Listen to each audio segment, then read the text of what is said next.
Et salut à tous, c'est Linko. Alors petit suivi numéro 9 et suivi très spécial cette année, car on va fêter quasiment les 1500, encore 200 abonnés, hein, c'est encore pas mal à atteindre. Mais pour fêter ça, j'ai fait mes cartons et j'ai vu qu'il me restait encore deux Quadricity comme celle-ci. Là voilà une des deux, donc j'en ai une blanche et une verte. Et j'ai décidé de vous en faire gagner une, car je m'en servirai pas, j'en suis quasiment certain. Alors c'est une super module qui permet d'hydrater avec les pieds. Donc on met des petites cupules qu'on remplit d'eau, un peu comme je fais avec mes Nico Barensis. Et elle est énorme, hein. Regarde par rapport à ma main, tu pourras stocker énormément de fourmis. Voilà ce qu'il en est avec mes Nico Barensis. Moi j'avais mis une extension pour le délire. Mais en tout cas tu pourras en profiter si tu gagnes ce concours. À gagner également, peut-être si je la reçois correctement, ce sera une Necophila comme la mienne. Alors la mienne c'est une australienne, celle que je ferai gagner ce sera une asiatique également. Alors pour le jeu je vais cacher des petits mots durant la vidéo, à toi de retrouver ces mots. Avec ces mots il y aura une phrase et j'espère que tu comprendras avec cette phrase pour la suite du concours. C'est très important, si tu n'as pas tous les mots tu n'arriveras pas à trouver la finalité du jeu. Et en fonction de tous ceux qui arrivent à gagner, on fera un petit tirage au sort. Allez, c'est parti, je te laisse checker la vidéo correctement, car c'est plutôt bien planqué. Et on commence tout de suite avec les Myrmecia Nigrocinta. Alors j'espère que tu as bien vu les petits shorts que j'ai fait. Elles se régalent, celle-ci, dès que je mets de la gelée. Les blattes, pareil. Donc ça évolue du feu de Dieu.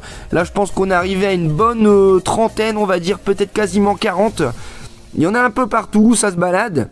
J'ai fait une vidéo un petit peu plus tard derrière, regarde, ça se passe à merveille. Ici j'ai un tout petit couvain, j'ai 5-6 larves qui se baladent. Madame la Gine en haut avec le petit couvain. Et ici encore pas mal de cocons, hein. Si tu vois ici, là il en reste facilement encore une dizaine à ouvrir. En haut ici il m'en reste 5 ou 6, j'ai une larve qui vient de finir de tisser, on voit qu'il y a encore pas mal de déchets. Et la larve qui est en train de tisser.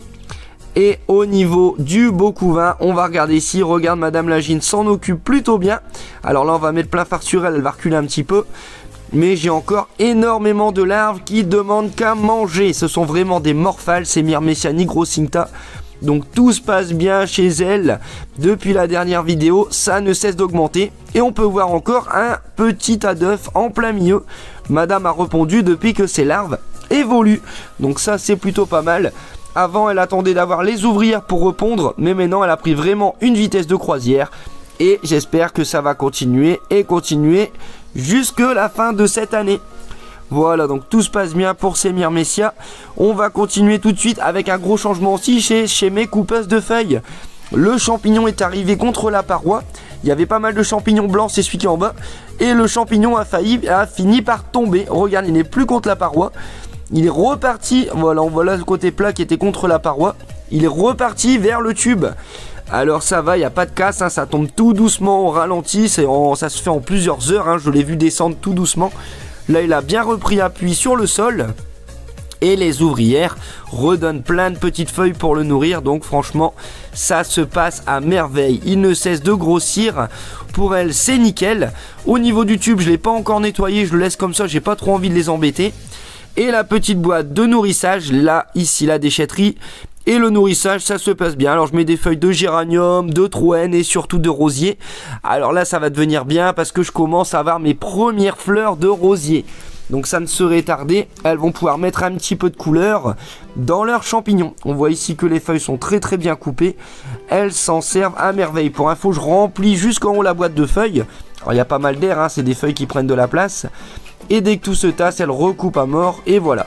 Alors voilà, là j'ouvre la boîte pour nettoyer. J'en profite pour vous faire une petite vidéo pour vous montrer. Voilà, on voit bien la surface plate qui est à droite, qui était contre la paroi. Et il s'est complètement affaissé au niveau du champignon qui était tout blanc, qui était tout mort. Et là, le champignon bien noir est en haut et en bas également. Donc ça va bien repartir, je l'espère. En tout cas, il ne cesse de grossir, hein. Franchement, très bonne évolution pour nos Acromyrmex Octospinosus, c'est la folie. Et voilà, on continue avec les Messer Capitatus. Alors je leur ai mis un petit peu de gelée aussi. On va voir, là je viens juste de la poser, donc on va voir ce que ça donne si elles en prennent un petit peu. Sinon je la changerai de place. Sinon toujours pareil, un gros nettoyage, elles mettent tout dans la cupule. Le tuyau, il y a encore un tout petit peu de couvain, un tout petit peu d'ouvrière, mais ça s'est bien vidé depuis que j'ai mis des aérations. Et on va aller jeter un petit coup d'œil au niveau du nid. Donc tout se passe bien, j'ai un couvain qui évolue plutôt pas mal. Donc on voit ici des belles larves, ici il y a un beau couvain, on va zoomer dessus, Madame Lagine qui passe en bas. Et tu vas voir après, on va faire un zoom sur le couvain. C'est un truc de malade. Franchement, ça commence à bombarder pour cette année. J'espère que ça va exploser exponentiellement. Voilà de quoi je te parlais. Regarde ici la quantité d'œufs. C'est vraiment impressionnant. J'étais surpris en faisant ma petite image en macro. Il y en a de partout. Un beau major qui se balade à côté encore. Donc les Messor Capitatus se portent à merveille. Ça y est, elles sont reparties. Tant bien que mal, j'espère que cette année le nid va être quasi rempli. Ce serait vraiment une belle réussite pour mes Capitatus. En tout cas, quand on regarde cette progéniture qui est mise en observation, ça ne serait tardé pour évoluer et nous donner énormément d'ouvrières et qui sait peut-être des énormes majors. À l'instar, regarde ici, j'ai des larves qui sont beaucoup plus grosses que les autres. J'espère qu'il y aura des très grosses têtes pour ce printemps et ce début d'été. Voilà ici un petit macro plutôt de notre fabrication de pain de fourmis. Encore un très beau major à côté, des belles larves. Bref, ça se passe à merveille chez nos Messor Capitatus. Et un petit zoom sur les graines, j'adore aussi, ça fait une belle visibilité. Elles sont vraiment magnifiques ces petites graines, hein. Allez, tant qu'on est chez les Messor Capitatus, on va continuer chez les Messor Barbarus. Le nouveau setup que j'ai fait il n'y a pas longtemps. Donc tout se passe bien, le tuyau a été vidé depuis que j'ai retiré les chauffages. Et ici, regarde, franchement, elles ont fait un super travail. Pas mal de graines sont arrivées dans le nid. Au niveau de l'hydratation, ça se passe plutôt pas mal. Certaines viennent pour faire leur pain de fourmi au niveau de l'hydratation. Et le couvain s'est mis dans la cavité juste à côté. Donc franchement, les 3 ouvrières se sont bien regroupées. Il n'y a pas de souci avec elles. Et le couvain évolue pas mal. Alors j'ai l'impression qu'il y a moins de couvain que pour la Capitatus au niveau des œufs. Malgré qu'elles soient 3.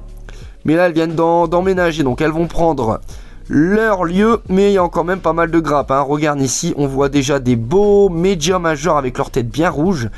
Et les 3 agines qui sont les unes sur les autres. On voit un petit cucu en bas, un au milieu. Et on voit le gros thorax et le cucu, voilà, de celle-ci en gros.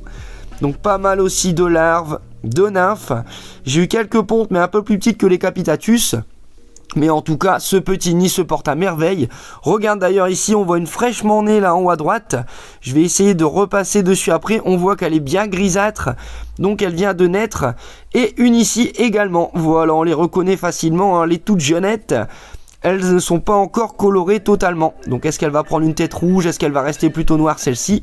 L'avenir nous le dira. On voit d'ailleurs une ouvrière qui est derrière, qui est en train de la lécher, la nettoyer là en profondeur. Nettoyage de printemps pour une naissance qui est arrivée il y a très peu de temps. Voilà, au niveau de l'hydratation, comme je disais, un peu d'ouvrière, du pain de fourmi et encore des belles petites graines comme on voit ici. Pas mal de pissenlit surtout. Allez, on continue avec nos Camponotus Fetchenkoi, les belles petites pépites jaunes et blancs nacrés. Donc tout se passe bien dans l'ADC, ça reste encore très calme, hein, comme d'habitude. Alors j'ai eu un petit souci, regarde ici, pas mal de condensation. J'ai mon câble chauffant qui était mis au-dessus, qui a glissé et qui est passé en dessous. Alors le problème c'est quand tu chauffes par en dessous et quand tu as une dalle humide, et ben forcément ça condense, ça crée des petites gouttelettes. Alors rien de bien méchant, hein, là j'ai retiré tout de suite. Il faut éviter qu'il y ait des grosses gouttes forcément qui tombent sur le couvain et risque de noyade. Mais là ça reste des belles fourmis et j'ai retiré le câble, il va repasser par au-dessus rapidement. Donc sinon on va essayer de regarder ça. Regarde Madame Lagine en bas à droite qui se porte très bien. Encore des cocons, j'ai pas eu l'impression d'avoir eu d'ouverture de cocons. Ils sont en train de passer à maturité bientôt je pense, hein. J'ai des cocons qui noircissent un peu. Mais en tout cas ça se passe bien. Un petit big up à Madame Lagine qui fait du bon travail chez elle. Et on va jeter un petit coup d'œil en macro chez ces belles ouvrières. On peut voir des larves, des cocons, de la buée bien sûr comme je t'ai dit. Et pas mal d'œufs, il y en a en plein milieu qui sont bien cachés. Donc franchement chez ces Camponotus Fetchenkoi, ça se porte à merveille. Alors pour info, j'ai mis mon capteur de température à 26-27 degrés. Je l'ai mis dans un tube et ce tube je l'ai posé à côté de mes nouvelles espèces. Donc tout ce qui est fourmis, pot de miel, Eucophila, comme ça je suis sûr qu'elles sont à 26 degrés pile. Et le câble chauffe, s'arrête, chauffe en fonction d'eux. Et vient chauffer toutes les autres espèces, car le câble doit faire 5 ou 6 mètres, je crois, de mémoire. Voilà, donc pour info, cette espèce se porte très très bien. On va zoomer un peu et on va leur souhaiter une bonne continuation. Vivement les majeurs. On va jeter un petit coup d'œil aux Opistopsis. Regarde leur déplacement saccadé. Toujours magique, dès que je souffle dessus, elle bouge dans tous les sens. Ça reste excellent. Alors elle, ça se porte bien. D'ailleurs, j'ai envie de te dire, regarde. Alors tout se passe bien ici. Dans le tube, tout est vide, il n'y a pas de souci. Alors ici, j'ai eu un tout petit peu de condensation malgré que le tube soit au-dessus. Mais j'avais bien réhydraté dans ce nid. Donc on va checker ça. En tout cas, ça se passe très très bien. On va regarder le couvain qui est pareil, hein, vraiment un couvain, j'ai envie de dire, de printemps pour toutes les espèces. C'est-à-dire un couvain énorme et qui ne cesse d'augmenter. Donc franchement, cette espèce, hein, l'australienne, vous l'adorez, je vous le rappelle, Opistopsis rufithorax, une espèce australienne. Vous en trouverez peut-être 5 en France, on va dire, des petites colonies à peine. Mais en tout cas, celle-ci se porte très très bien et elle est ici. Voilà, on va zoomer pour regarder Madame la Gine qui est magnifique. Elle est vraiment géniale, j'ai envie de te dire. Et on va aller voir ici. Alors comme je te disais, voilà, un petit peu de condensation due à ma forte hydratation. Mais ça se passe bien, il n'y a qu'au niveau d'une chambre. Ici sur les côtés, tu peux voir un beau couvain et encore pas mal de pontes. Madame ne cesse de s'arrêter et regarde, au plus on avance, plus on a d'œufs, c'est encore la folie chez elle. Ça ne cesse d'augmenter. J'ai très peu de décès. Je vois 2-3 peut-être décès à l'intérieur du nid, jamais à l'extérieur. J'ai vraiment très peu de déchets, ça c'est plutôt pas mal chez elle. Et en tout cas, ça ne cesse d'augmenter. Donc franchement, regarde ici, j'ai énormément de cocons. Ça va donner. Les ouvertures commencent tout doucement.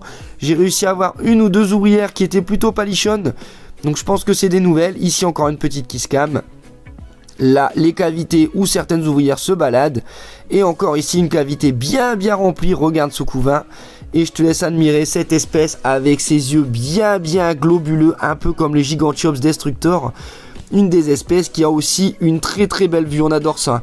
Voilà, j'ai réussi à capter la nouvelle nez. Regarde ici sa tête qui est très grisâtre. Et son bout de thorax, qui est le bout de thorax, pardon, le bout du gastre qui est tout gris. Elle vient de naître il y a aussi quelques jours, si ce n'est quelques heures. Alors sinon tout se passe bien, voilà, je te laisse regarder ça. Et qui dit gros yeux dit bien sûr les Gigantiops Destructor, celles que tout le monde rêve, celles qui ont la meilleure vue et celles qui sont géniales. Voilà, je leur ai mis un petit peu de liquide sucré histoire de les voir. Pour info, elles sont toujours matinales, elles sortent vers midi.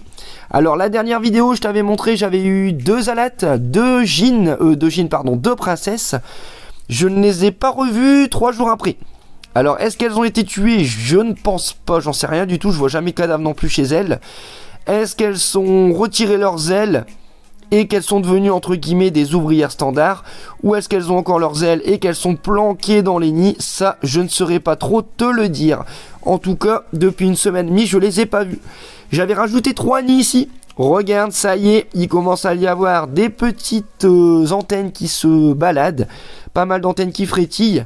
Donc ça y est, elles sont en train de prendre possession de ces 3 nouveaux nids. Elles en avaient 3, maintenant elles sont à 6. J'espère que ça va aller. Et si tu regardes le petit bout de bois à droite là, qui s'est un peu rétréci, qui s'est recroquevillé, elles ont mis à l'intérieur énormément de substrat. Donc je pense qu'elles vont faire un nid aussi dans ce petit morceau d'écorce. Donc c'est vraiment plutôt pas mal. Ça reste vraiment naturel et c'est ce qu'elles adorent. Voilà ici, donc je te laisse regarder ces magnifiques Gigantiops. Tout se passe bien, ça se balade et toujours j'aime bien ce petit setup luxuriant. Alors pour info aussi, il n'a pas d'éclairage sur ce setup et regarde les plantes. Je prends des plantes qui sont assez forestières, on va dire, sombres, qui tapissent un peu des fougères, tout ça, comme ça reste assez vert et ça ne demande pas d'éclairage énorme. Pour l'avenir, si la chaîne se développe bien, il y aura bien sûr des éclairages de folie, des plantes de folie et des terras, mais ça demande pas mal d'investissement et on va attendre un peu pour l'instant. Voilà, je te laisse admirer cette magnifique ouvrière Gigantiops Destructor qui vient s'abreuver ici devant nous. Ça fait des images vraiment très belles, je les adore. Regarde ses yeux énormes, bien globuleux. Alors elle va avancer ici après, on va la voir, je vais te faire 2 plus belles images. Voilà ici, elles n'hésitent pas à venir, alors elles ont vraiment pas peur celles-ci. Hein. Est-ce que c'est grâce à leur vision? Et à force, elles nous reconnaissent. Je viens dans le setup quasiment tous les 2 jours. Donc vraiment, elles sautent quasiment sur mes mains dès que j'arrive. Ça, c'est vraiment une interaction géniale avec ce genre d'espèce qui est magnifique. Espèce, je te rappelle, guyanaise, les Gigantiops Destructor. Une espèce qui peut sauter aussi et qui a une vision magnifique. Voilà, on va les regarder sans gros plan pour leur souhaiter une bonne journée à elles. Et comme d'habitude, voilà, ça se balade de partout. Je te laisse visionner ça pour en profiter au maximum. Voilà, tout ça pour te dire aussi que le championnat continue. Il y aura un live qui se fera vendredi soir. Pas vendredi aujourd'hui, mais la semaine prochaine, où on fera les tirages des demi-finales. Je te laisse checker encore les concours du meilleur Myrmeco pour voter celui que tu préfères au niveau des setups, des espèces et de leur présentation. Allez, on continue avec les Camponotus nicobarensis. T'as vu ici la gine, elle se porte très très bien. Alors c'est le nid, un nid comme ça que je vais te faire gagner, hein. Bien sûr, comme je te disais, en blanc ou en vert, tu choisiras en fonction de ce que tu préféreras.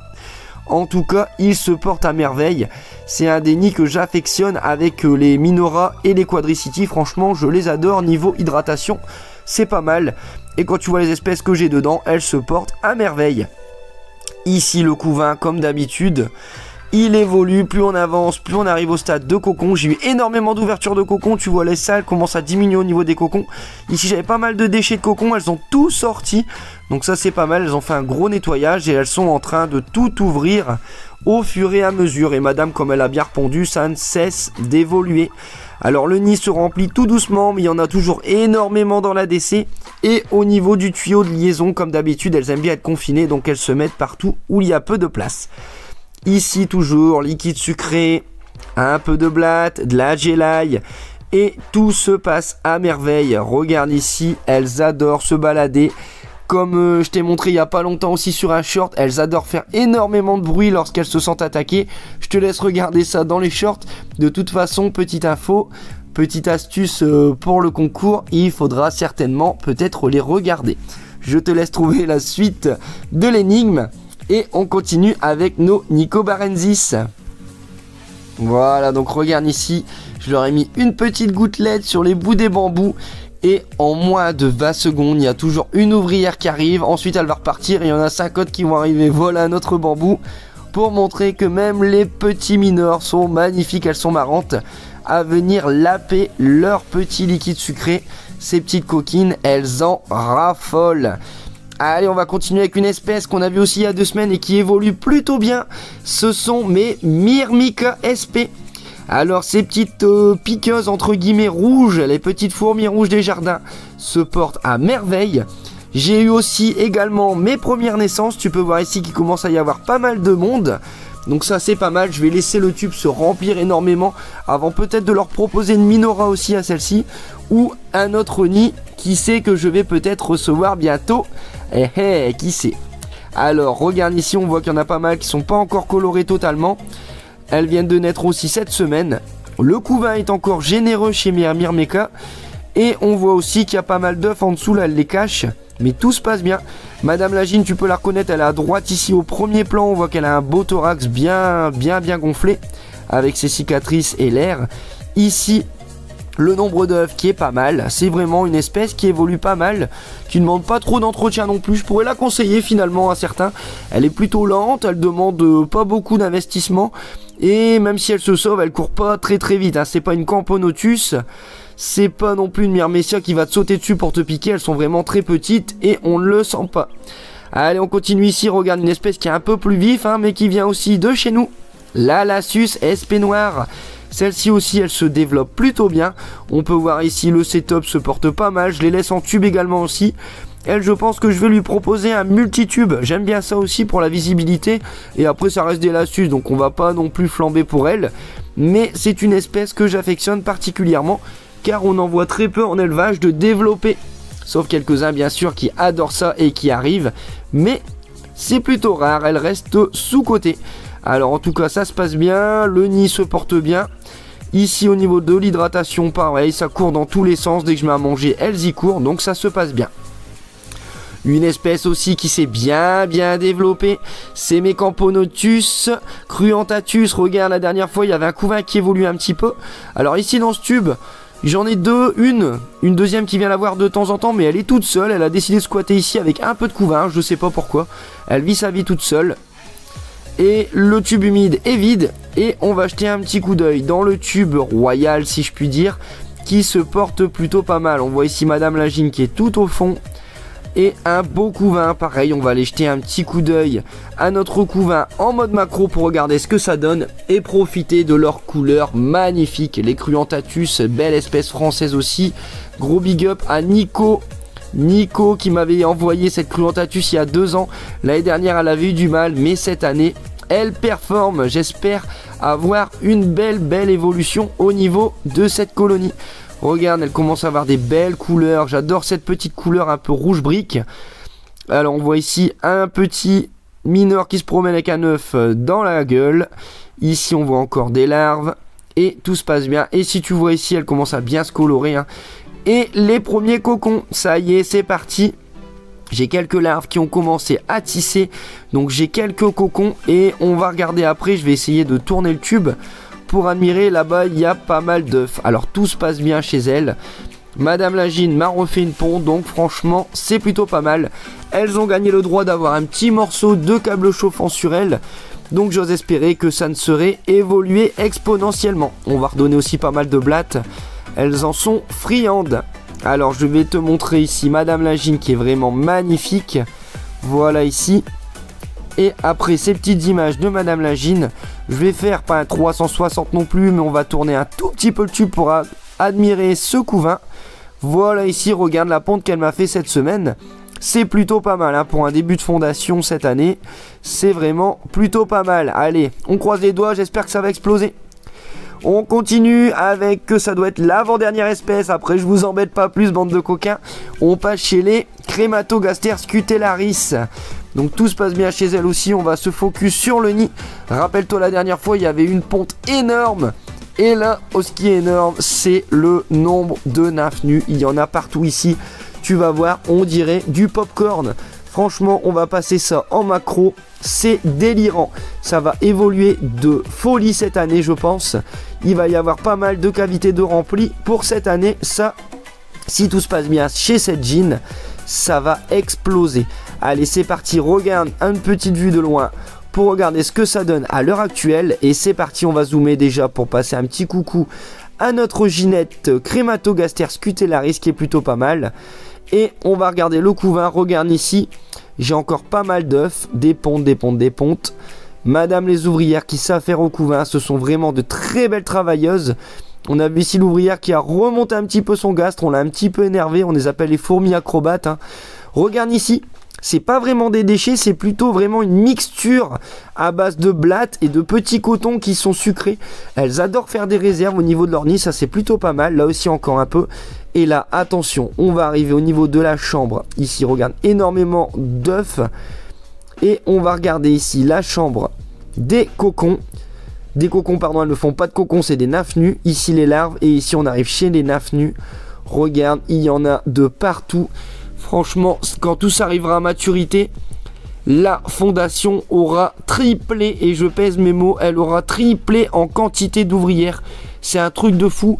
Là on est en mode macro. Alors pour info, là ça touche le haut du plexi. Donc j'ai vraiment 3 ou 4 niveaux de nymphes nues. C'est un truc de dingue. Ça va donner pour la prochaine vidéo, on va assister au réveil de la force. Ça va être un truc de malade. Allez, on leur passe un petit coucou. Et je vous avais mis une petite question: pour qui veux-tu que l'on... Enfin, pour quel nid veux-tu que l'on passe chez mes Rufibarbis? Et vous aviez été en grande quantité à choisir ce nid qui me vient de chez Fournium. Alors pour info, c'est un nid que j'avais gagné de chez Feu. Il me l'avait offert suite à un petit concours que j'avais gagné il y a déjà 2 voire 3 ans même déjà. Et j'ai décidé enfin de le mettre en route. J'avais essayé chez mes Crématogaster, mais elle l'avait pas du tout aimé, elle n'avait même pas rentré dedans. Et ici en tout cas elle, regarde, je t'ai mis la demande hier, j'ai mis en place le nid hier soir et la totalité du couvain est déjà arrivée dans le nid. J'avais placé un câble chauffant, donc bien sûr ça a accéléré les choses. Et comme tu peux voir ici, Madame Lagine a décidé d'arriver aussi dans le nid. Alors tout se passe bien, je laisse le tube pour l'instant, hein, on ne sait jamais, et on le retirera dès qu'il sera vide de vide, mais ça va permettre une visibilité maximale pour nos Formica rufibarbis qu'on n'a forcément jamais bien observé à plat. Donc là ça va être une façon de l'observer qui va nous changer. Regarde ici, je peux mettre pas mal de lumière et vous montrer qu'elles sont très speed, hein. Dès que je bouge un peu le nid, c'est pas la lumière qui les énerve plus que ça, c'est parce que j'ai ramené le nid sur ma table pour filmer. On peut voir ici du cocon, pas mal de nymphes. Alors j'avais énormément de nymphes nues dans le tube, c'est un tube qui est très humide. C'est pas mal pour les espèces qui aiment bien l'humidité. Mais là, elles demandent un peu quand même de sécheresse. Donc ce nid, j'espère qu'il va leur satisfaire. Mais ça ne change rien. Pour info, mes Formica en nymphes nues se portent bien. Regarde, à l'instar de celle-ci devant, c'est une nymphe nue qui est en train de se réveiller. Alors elle reste encore un peu collée au niveau de ses pattes arrière, mais elle va se réveiller tout doucement. Certaines vont venir l'aider et elle va prendre vie comme toutes les autres. J'observe ça tous les jours. Et chez les Formica, c'est plutôt pas mal. C'est que les nymphes nues chez moi, ça se passe bien. Bon, bien sûr, c'est en privilégiant des cocons que ça se passera encore mieux. Donc j'espère que ce nid se portera à merveille. Et sur ces dernières images, je vous souhaite à tous une bonne journée. N'oubliez pas de vous abonner. Et comme dirait l'autre, à la revoyure.